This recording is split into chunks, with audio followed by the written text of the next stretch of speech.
Well, friends, good morning. So Jesus in this gospel is telling us at the beginning here, he says, when you pray, do not babble like the pagans. He's inviting his disciples, he's inviting us to pray differently than the ones who don't know Christ pray, right? So what's the difference? What does he mean here? He means that there was this sense that prayer was essentially like incantation, right? By reciting these certain words in this certain way, then you can be kind of rest assured that you're going to get the effect that you're looking for. Voicing the right words to bring about some divine result, if you will. So he's saying that's not what it is. Prayer is not casting spells. It doesn't require that we say the right words in the right way at the right time. That's not what it is. What is it then? He tells us it's a dialogue with our Father. It's a dialogue with our Father.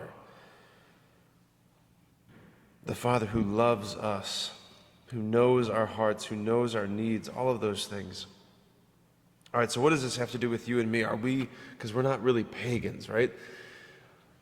I do think there are many, many Catholics who grow up learning to say their prayers who don't ever really learn to pray. I want to make a distinction there between those two things. Saying your prayers versus praying.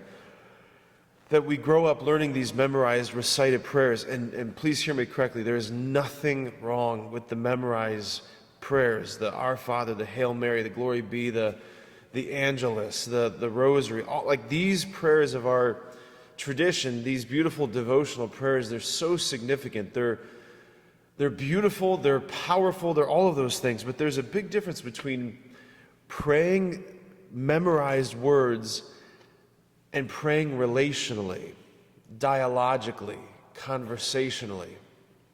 That's where we're meant to go eventually in our prayer life. How do we get there? I just want to give two little meditations for us this morning on this. So St. Ignatius of Loyola, who is in many ways our tradition's master spiritual director, master retreat giver, if you will, right? So when he would give retreats, he would invite his retreatants to pray holy hours every day. And he instructed them that before the place you are to pray, right? So if I'm going to sit down in this pew, say before the place you are to pray, you should pause. He says for like the space of an Our Father, amount of time it takes you to pray an Our Father, so not a lot of time.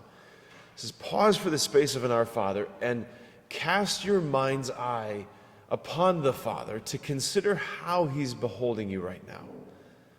It's a really significant, really subtle invitation that before you sit down to pray, you should consider the fact that you are already under the gaze of the Father. That you already have his rapt attention, you already have his undivided attention, you already have his affections, his heart. He's already smiling upon you. To consider how he's beholding you.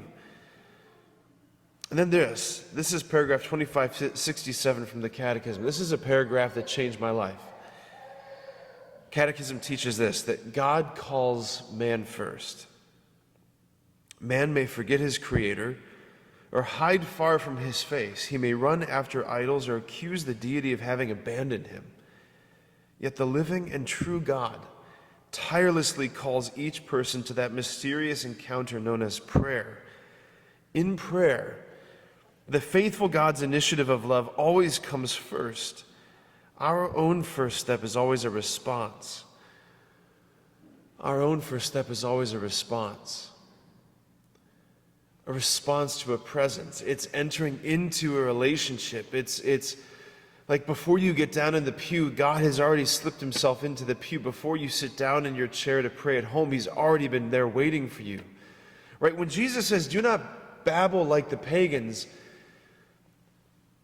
he's inviting us to see like our prayer as Christians is always in relationship. It's Christian prayer is not an emptying out of our minds, going into an emptiness. It's not Zen Buddhism. It is deeply relational.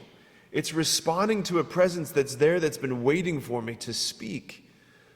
It's waiting for me to speak. I just want to invite us to kind of meditate on that, to chew on that throughout this day, especially as we have our times of prayer.